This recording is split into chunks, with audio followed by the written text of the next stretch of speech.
Good afternoon and welcome once again to Wave Your Grades, coming to you live on KUAW.org, emanating from the W.E.B. Du Bois Learning Center right here in Kansas City, Missouri, where the founder and president and serving us as an engineer and producer, Louis George Walker, is on the premises and allowing us this technology to Zoom.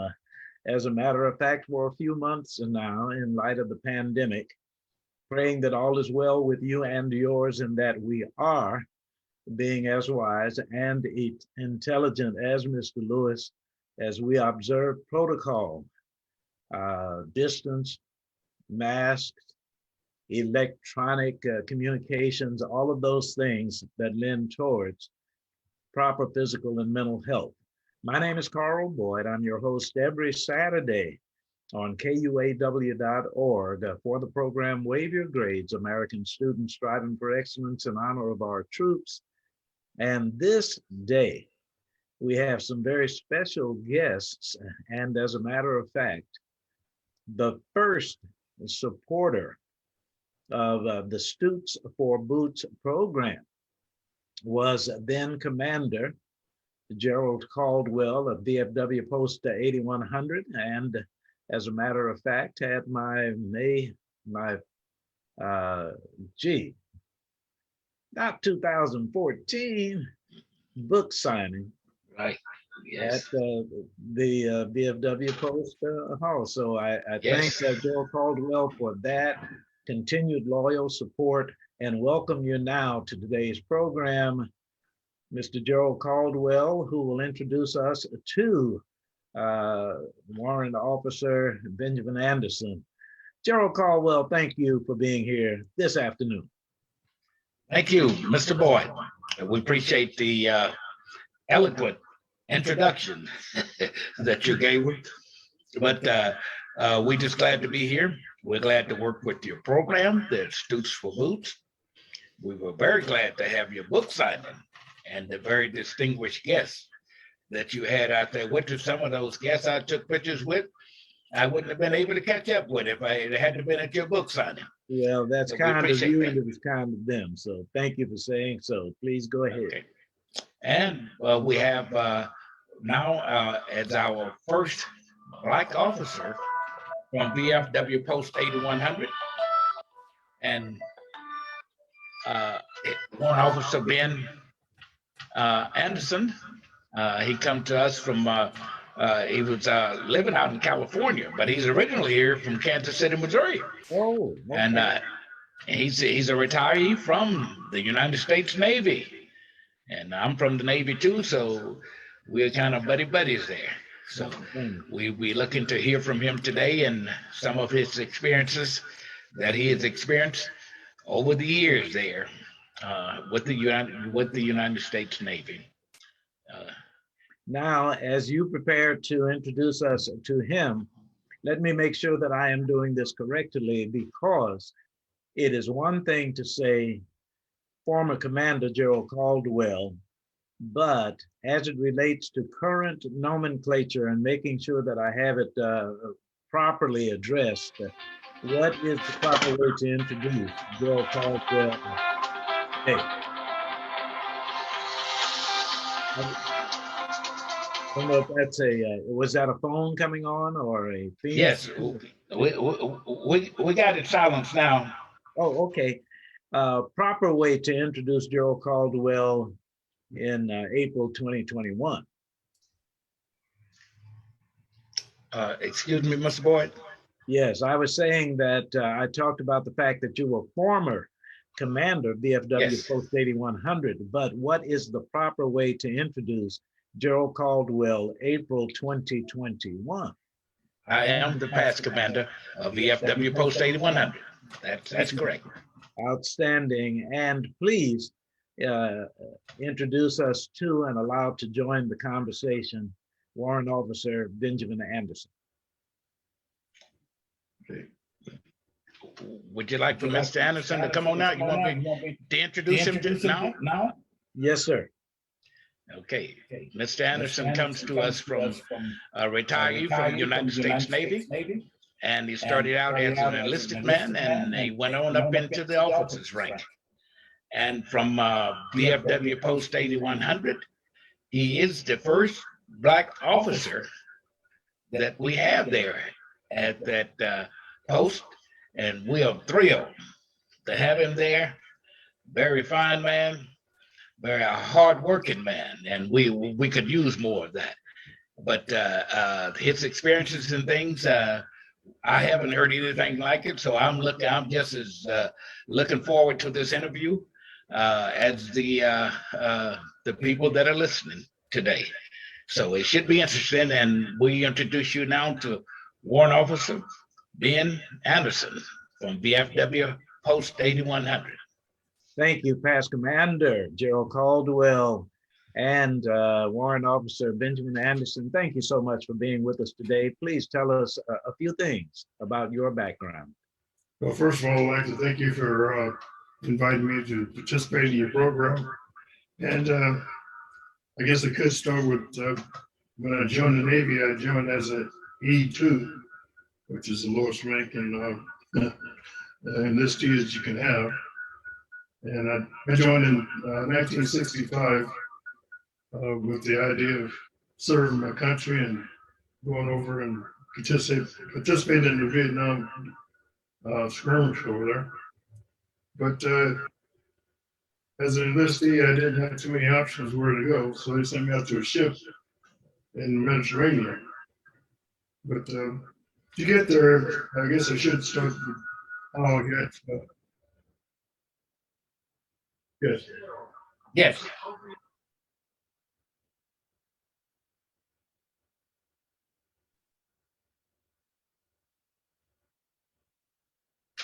Yes, I can if I find out how to do it.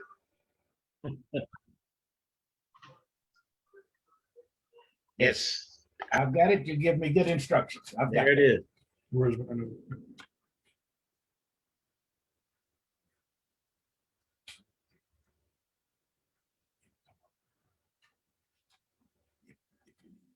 Okay, I guess we go back to when I joined in '65 and as an enlistee, E2, and after completing boot camp, they sent me to a school.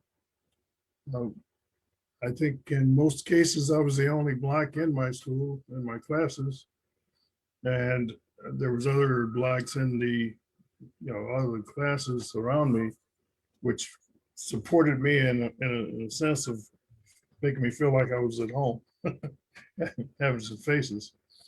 Well, after completing a 6-month A school, they came through and asked if there was anyone that wanted to volunteer for advanced training. And I threw my hand up in there and became scheduled to go to a second phase A school. And from there to a gun class, a heavy war class gun class. After about halfway through the second phase of my A school, they came through and they said they needed some volunteers for weapons, missile weapons training. And it was, the classes was held in California, which was a little warmer than the Great Lakes. So after spending a couple of months up there in sub-zero weather, I decided to volunteer to go to California. Absolutely. So I got to get back out to California and completed a approximately 6-month fire control radar school. And again, I was the only Black in my class.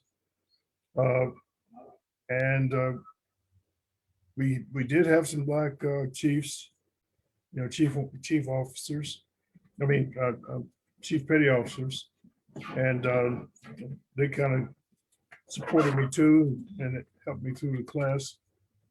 I went aboard ship, the Little Rock, USS Little Rock, stationed in Norfolk, Virginia. And I started working as a third class after I got out there, after completing that missile radar training class. And I spent 2 years on the Little Rock. And it was a very educational period of time. Again, we had 77 members in our division, and out of 77, I was only black faced except for Yeoman, and I seldom ever saw him, and I found out that not all the faces that I ran into was friendly. Okay. Okay. One of the things that you no doubt make me mindful of is when you say 1965. Yes. I failed to make this disclaimer, and I need to at the beginning of every program. I am a civilian.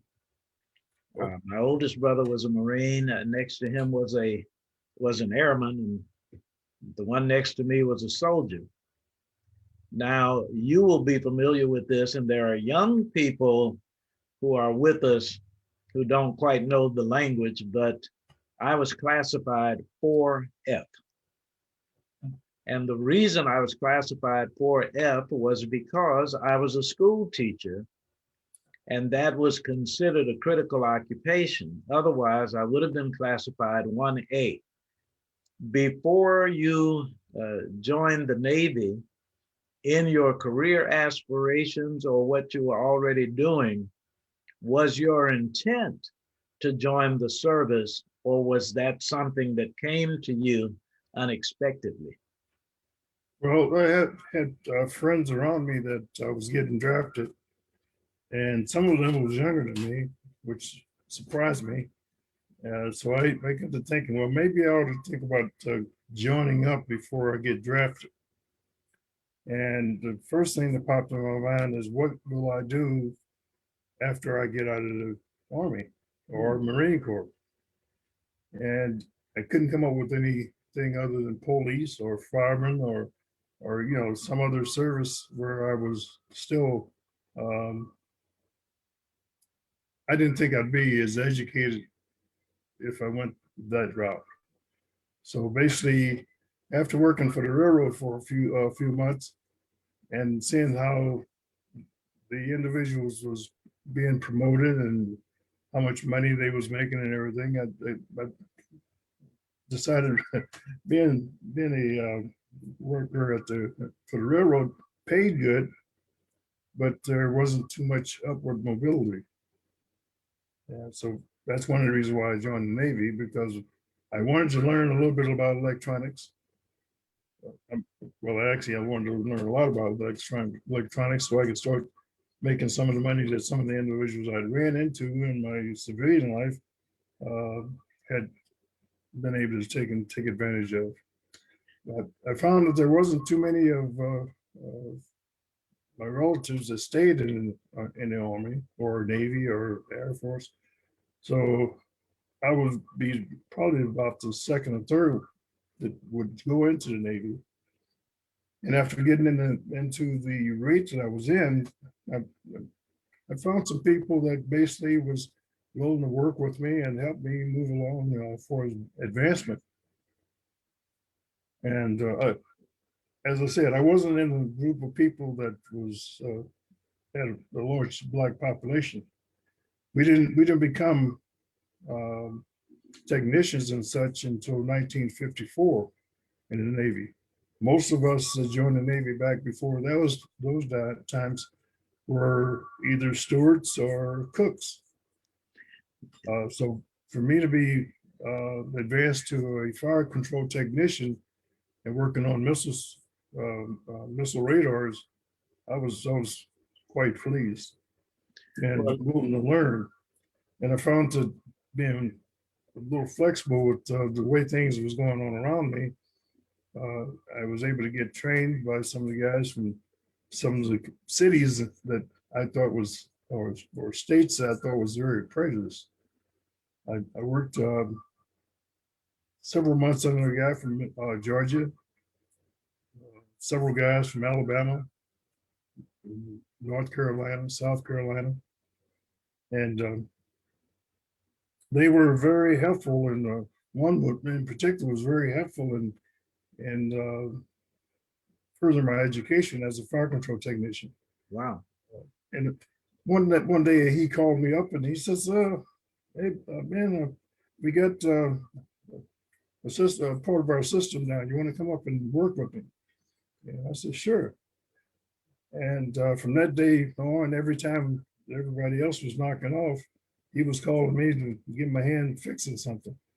One day I was I think still a third class, an E4. And one day I says, "Why are you always calling me? Why don't you asking these other guys to give you a hand?" He said, "First of all, you show interest in learning. And second, I want to make first class." And I says, how my helping you going to help you make first class? He says, "Well, I'm going to teach you as much as I know. And if I can do that, that'll free me up so that you can work on the systems by yourself There you go. and allow me the time to study and prepare for my promotion to first class." Well, let me indicate to you that when you talked about climate as it relates to geography and mentioned the Great Lakes, I spent my first 38 years in Chicago, Illinois, so that is home for me. So I understand what you mean as far as that climate is concerned. Yeah. But now another kind of climate. This was in the 60s. This was during a civil rights movement.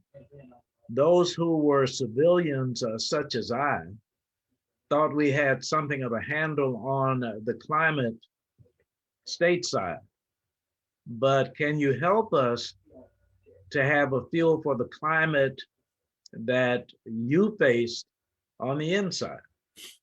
Well, as a sailor, I found that the effort that the Navy was putting forth to get equality throughout the branches, throughout the ranks, was very phenomenal.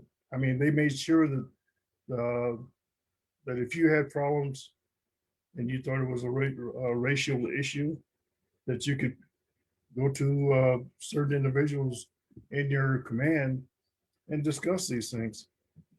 And in most cases, it was a lot of people that was, I guess, responsible for some of the tension in the ranks, was pulled aside and addressed and sent through special training to get the understanding that everybody in the service is equal, and they are to be treated equal. And so that was very, it was great for me because basically I found out that as long as I wanted to learn and take tests and stuff like that, I could be promoted. No matter what, no matter what my color was, I could be promoted because of my achievements, my grades, my study habits and such. Let me remind those who are looking and listening that you are hearing the voice of Warrant Officer Benjamin Anderson. This program is co-produced by VFW Post 8100, represented by Past Commander Gerald Caldwell, who is also with us. And I would certainly want Brother Caldwell to join in at any time to ask questions and or make comments. My name is Carl Boyd. The program is Wave Your Grades, American Students Striving for Excellence in Honor of Our Troops. And we have distinguished veterans with us this afternoon. Back to Warrant Officer Benjamin Anderson, you talked about the 1960s. Please tell us how long your career in the military active duty lasted. Well, I stayed in for 27 years. Wow. Excuse me? You might not, I might not have articulated it quite right. So let me try it again. Okay. The word was wow. And when I think in terms of a career such as yours, and the way you were telling us it evolved, something would come up, you would see it as an opportunity, seize upon that opportunity. Something would come up, you would see it as an opportunity and seized upon it. But when you first joined, did you see 27 years down the road? I saw 20. Okay, okay. I went in with the attitude that I looked around, like I say, I looked around my family members, and I found that it was only 3 of us that was either reservist or active duty. I had 2 cousins that was senior to me by quite a few years, about the age of my father almost, and they were one was in the Navy and the other, his brother was in the Army. And I started communicating with the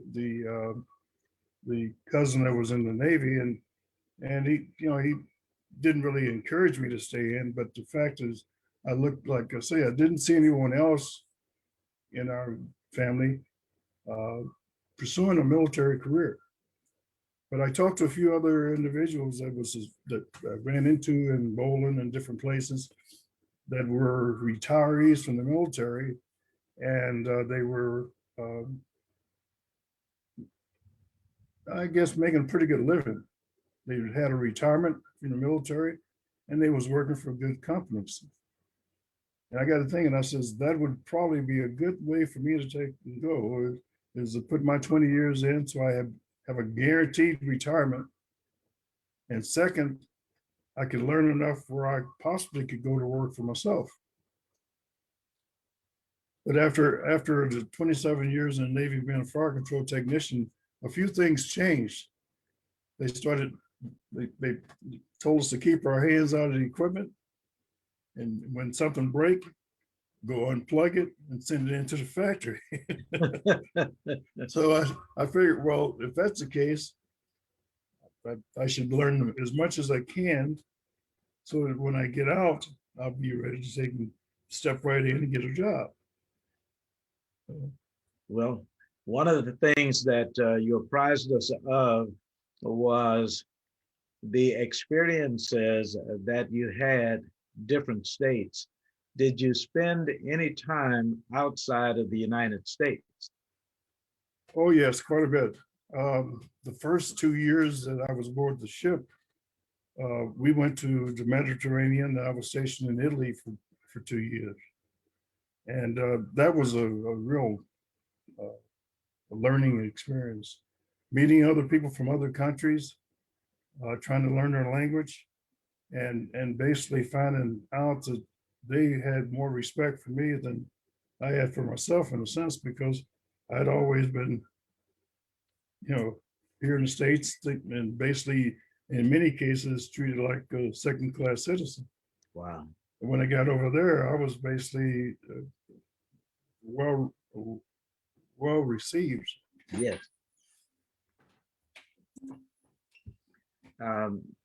One of the things that I had the pleasure of doing was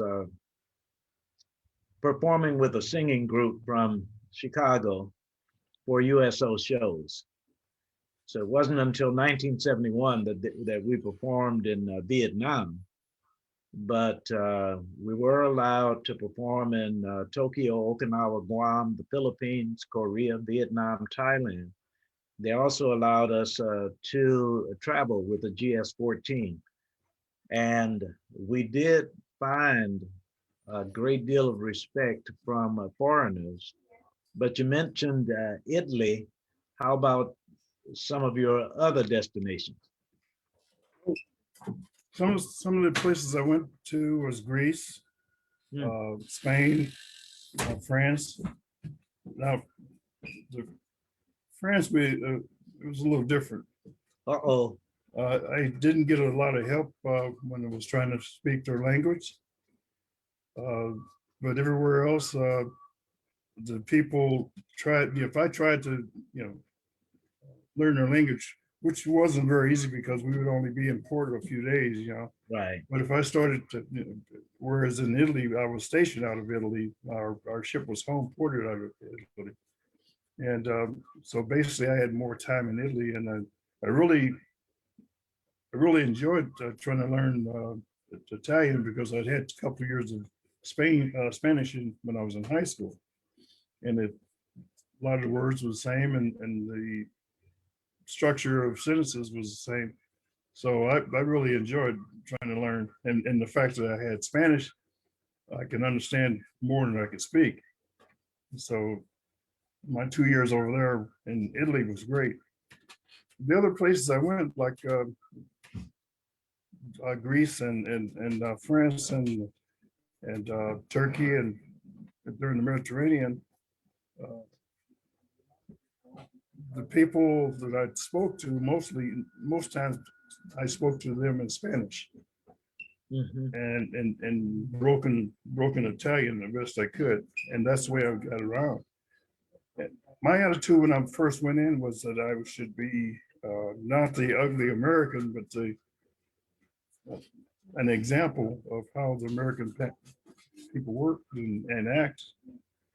And I think that humbleness was recognized, and that's the reason I was able to get accepted in many of the countries I was in. Outstanding. And I would like to see if Brother Gerald Caldwell is still with us, and ask him to help me to properly frame the question, and or while waiting for his return. Oh, here he is. Brother Caldwell, I'm going to ask you to unmute in a moment. When you were introducing us to Warrant Officer Benjamin Anderson, there was some emphasis you placed on his being the first officer, and you were talking about the significance of his being a warrant officer. I would love for both of you to speak to that and how that has significance. Yes. Now, him being a warrant officer, we saw, of course, I didn't see any black warrant officers. I was a Navy Seabee. I didn't see any of them. There were some warrant officers there, but there was not any black warrant officers there. So we didn't get a chance to be around them that much. But since he's been here at our VFW post 8100, we are really astounded and surprised at the work ethics that he has. Let me interrupt you for just a moment. And Louis George Walker, Louis George Walker, when you do robotics, it's a competition where young people are involved. So now I want to do a competition between past Commander Gerald Caldwell and Warrant Officer Benjamin Anderson on the mute button.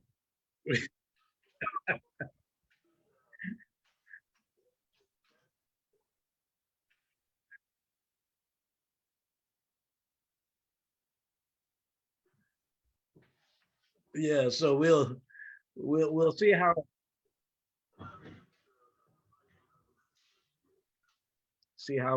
adept we are at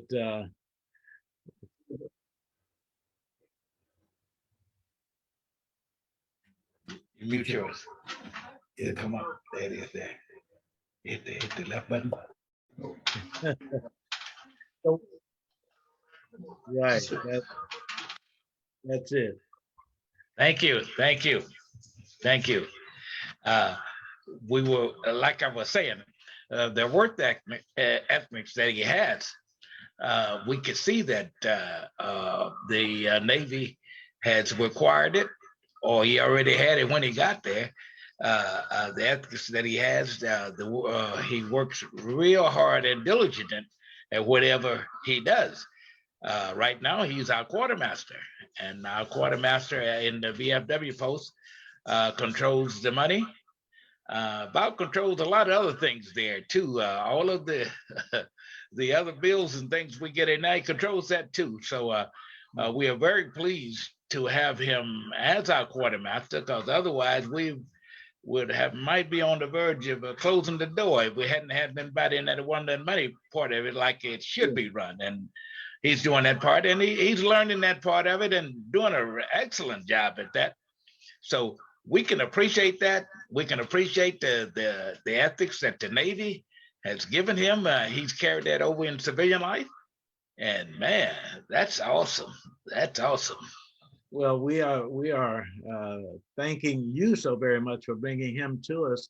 We're going to ask Benjamin Anderson now to unmute, and the question that I have for you, in as much as when you started, there were so many places where you were the only Black person in that class, or the only Black person who is in a particular venue. All right. And that would mean to me that many who were under your command were not Black. So that as an officer, what challenges did you face to carry out your responsibilities? Well, some of the challenges I faced was when I was commissioned, I was placed on an ammunition ship. And the first challenge was I'd never been a bullet counter or weapons counter of any sort. I just maintained the radar that I worked on and taught taught the guys around me, either on the board ship or at the school command. So when I got aboard ship, I found out that I had to keep track of every bullet, every missile, every torpedo, every ASROC that we had and that we fired, and report those back to my superiors. When I getting on a ship and not having a whole lot of knowledge meant that I had to learn a lot. They sent me to school for missile training and such, missile handling training, but they didn't send me to school to count bullets and get to learn the nomenclature of the weapons and what bullets I'm going to be transferring back and forth. So my day ran from quite often from 5 o'clock in the morning up to about 2 o'clock in the morning. Wow. Especially when we had to take and transfer ammunition, because I had to get the report together and get it sent out as quick as possible so to keep on top of what our ship was actually doing.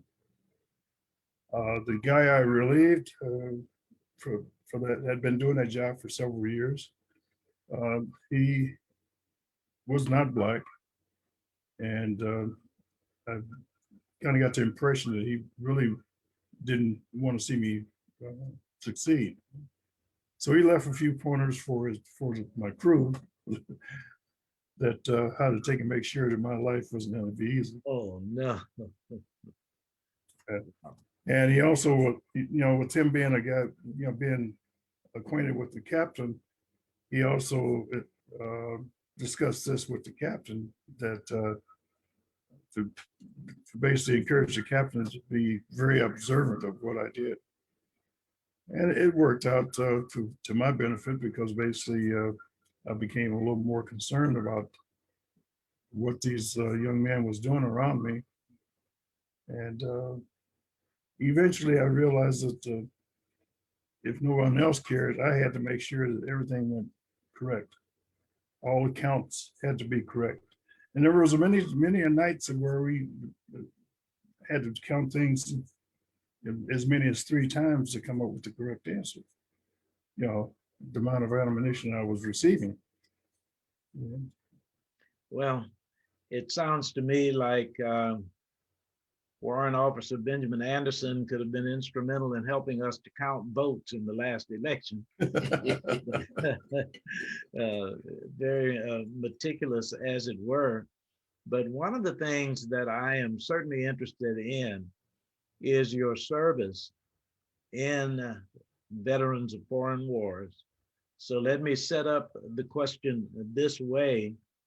Past Commander Gerald Caldwell has been very kind to come on with me several times, and he can tell you as well as I that oftentimes we are overcoming the um, picture of VFW as being old white men with cigars playing bingo. Now, to Warrant Officer Benjamin Anderson, I would love for you to help younger, past, well, those who are active and getting ready to retire, service personnel about the importance of the veterans of foreign wars. I think that's one of our major problems. Currently, we can't overemphasize how important it is for you know young active military types to come into our organization. Many of them don't realize how they get their raises, their pay raises, how they get their different types of accommodations uh, as they process through the ranks and after they retire. They think that basically the check they're receiving is all they have to be concerned with. Well, the Veterans of Foreign Wars is the biggest organization that actually gets up and speaks out to the elected, your House of Representatives and your senators and such. We actually have a group that goes up and talks to those guys about how our medical care is working and what we need to do to increase and to improve our medical coverage. And that's the reason why you hear quite a bit about the VFW or the VA doing more and more for the retirees and also helping the active duty men quote with their deficiencies of like mental health, physical health, and that's pretty much caused by the military groups like the VFW, the Fleet Reserves, and American Legion.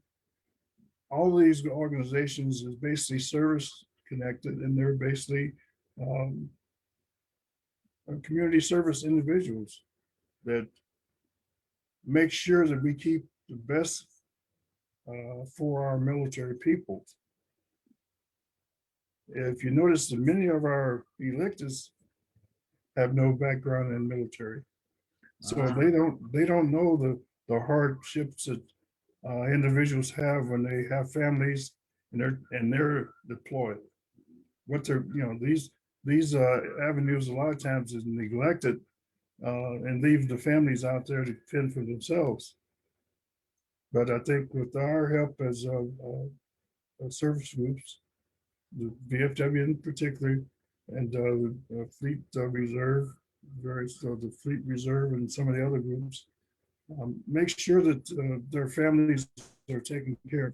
One of the things you'll find, I don't know whether you know it or not, but most of the organizations, most of the Navy organizations that I know of, emphasize taking care of your other military people, like the other Navy people, help their families while you're deployed. Oh, Yeah, and when I first got in and got married, we happened to have a couple of people that had retired from the Navy living in the area that we lived in a little housing complex. They babysitted my kids. They made sure that when my wife had a problem with the car, they made sure that she was able to get it fixed and take it to someone that could fix it. We have what we call ombudsman. These ombudsmen, they basically are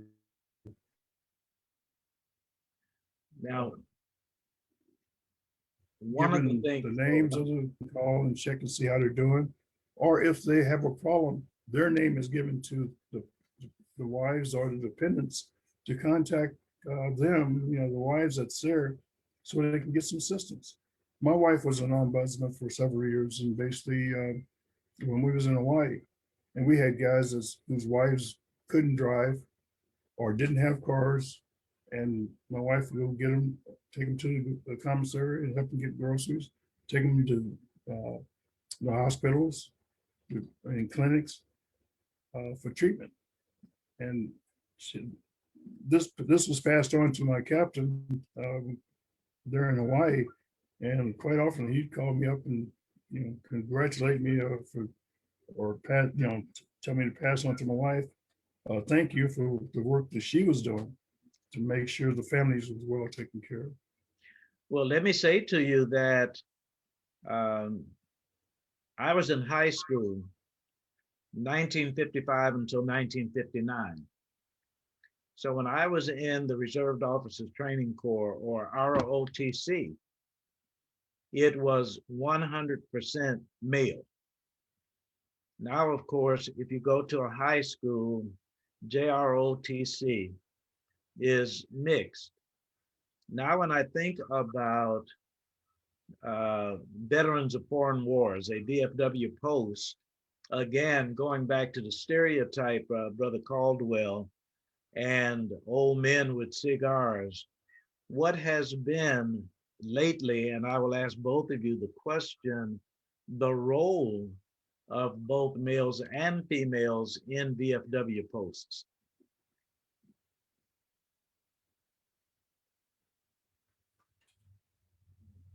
And I think Brother Caldwell is Okay. on. Yeah, there you go. Okay. And you mute you shake it till it comes up. Yeah, mute it. Yes. Now, as we go along and we have more women that veterans that are in the military, we have really a change in duties as far as the VFW is concerned and the other organizations. Right now, we have a lady veteran who will be our next commander at the VFW 8100. And we are very pleased to have her. She's an Army veteran. Will that be the first? Yes, will be the first in 100 years. First lady in 100 years. And we look forward to really helping her and getting with her and try to make sure that she be a good success for us. Now, one of the things that I want to make sure that we do is to alert those who are with us to how they might contact you if they are interested in joining or supporting VFW Post 8100. Will you please offer contact information at this time?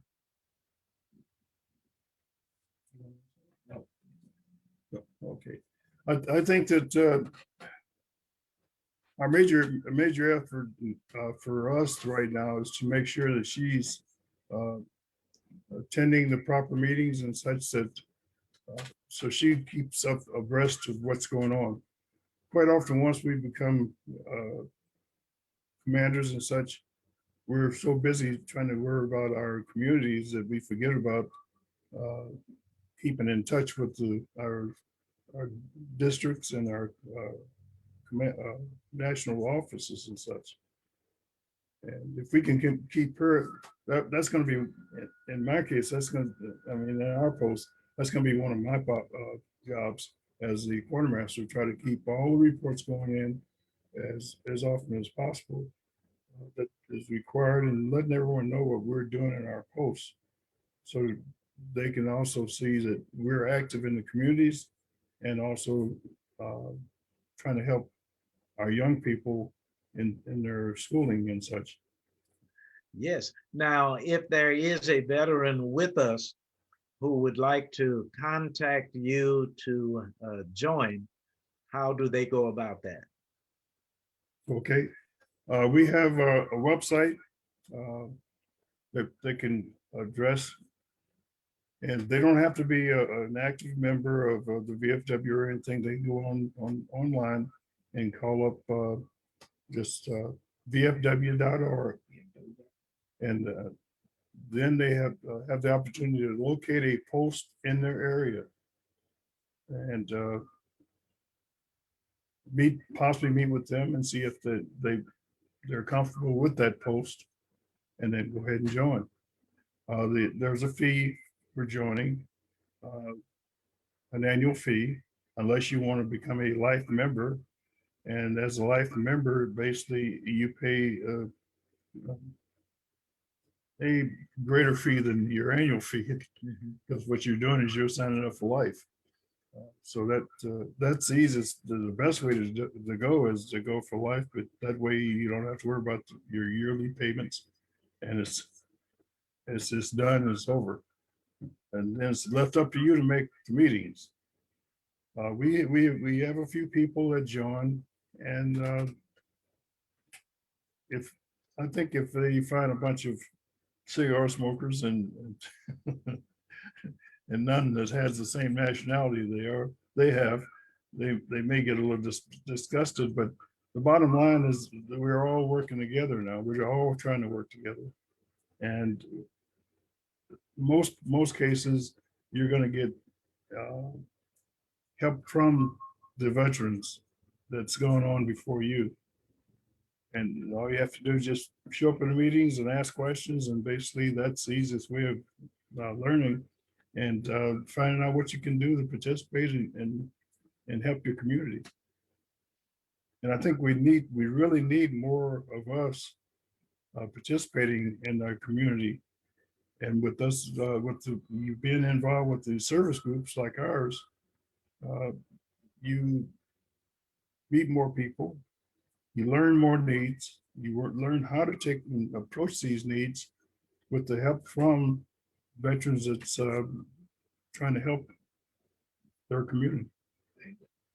Now, one of the things that Past Commander Gerald Caldwell has done this afternoon in introducing us to Warrant Officer Benjamin Anderson is to help us to appreciate the role that one has to play to approve community service projects.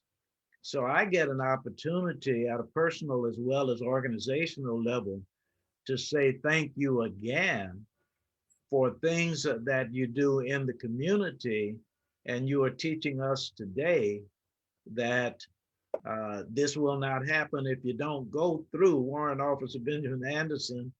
And either or both of you, would you just help our listeners appreciate some of the community service projects? I'll give you an example.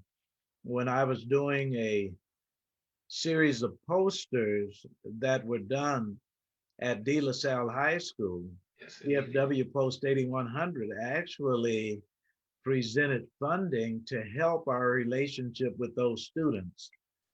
What kinds of things are you doing now in that regard?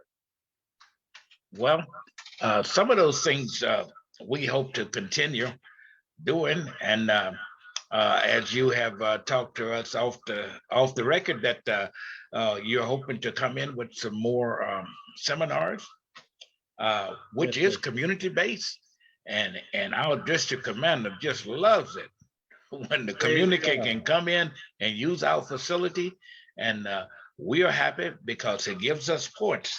It gives us an edge up so that we can, all of us can go and get a white cap. The commander and the quartermaster can get a white cap, and that puts us up above some of the other posts that are in our district. So we're excited about it. We're excited about the content of the seminars that you have. Very good content, and that's very needed in our community. And we're just pleased to have that, as well as our other POW ceremonies that we have out there. We normally have a helicopter comes and out there, and it attracts a lot of children and people. It sits out there, and we'll get more questions, more answers, more donations too. When people come and see that, and where that helicopter's been, we really appreciate that. Those community, well, we have Boy Scouts. They help burn our flags. we don't call them burn flags. We say retire the flag. Yes. So we have the Boy Scouts come do that. We just pleased because they get some kind of a badge or honor badge for helping with.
Yeah.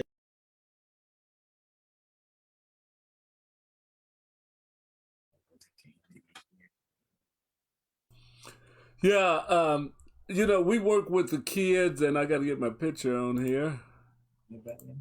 And there will. Now we can see you. Yeah, you just see a still picture of me, though, right? Yes, sir. Well, we'll go with that right now. I tell you, it's time is getting away from us. But yeah, the Black Family Technology Awareness Association, we have robotics teams. We have a Lego robotics team and a Vex robotics team. And the kids, we work with kids from 9 years old to 18 years old. They compete in robotics competitions. Matter of fact, we've been out in Belton and other places where they have robotics competitions. Belton High School has a really fantastic program, but that's always a great thing to get kids out and that they get around other kids. They have the robots running. They go to different events. They can win, trips. And on top of that, they get scouted by different colleges and stuff, different schools. We've been at robotics events and like KU was there just seeing what the kids are doing. And they talk to them about, going into engineering and those type of things. So when you mention the helicopters and stuff, we always look for something to bring kids around to stimulate that STEM, science, technology, engineering, and mathematics. That's what we work with. So, and we also have a small radio station that we got to get back in the building so that we can have the kids even learning this. We have some at Raytown Middle School that actually have a broadcast club. And we broadcast their show once a month. Their teacher does a show, and we broadcast it, and it's videoed, and they're learning that. They're in the middle school, but it keeps them interested, makes school and make learning a little bit fun. Also, on May the 10th, there's a thing going on all across the country called Remake Learning Days. It's Remake Learning Days. The KC STEM Alliance over at UMKC is one of the local hosts of it, but we're actually going to be doing a virtual part, the Black Family Technology Awareness on May the 8th. That's part of Remake Learning Day, so our kids can show how they're working with virtual robotics, and we're inviting the public to come in. They just go online, and they can actually program the robot from online and see it run. So we've got the kids doing that right now, and they come in on Saturdays. They learn how to do it. We're going to open it up on May the 8th, part of Remake Learning Days, so kids can do that. So that's what I got. Thank you, sir. This has to be the fastest hour on radio. Yes. We're already in the program. Let me say a profound thank you to Past Commander Gerald Caldwell, DFW Post 8100. Thank you, sir, for being with us. And thank you, Warrant Officer Benjamin Anderson. We pray that we'll get an opportunity to get you back so you can educate our young people even more. Absolutely. Thank you, guys. Thank you, Louis George Walker, for the program for this station. My name is Carl Boyd for Wave Your Graves. Yes. Mr. Todd and wonderful Wanda, I'm on my way home. If Mr. Jordan would give me his address again, I'll send him another donation. Okay, we'll get you that information. It's Post Office Box 300 166, and that's Kansas City, Missouri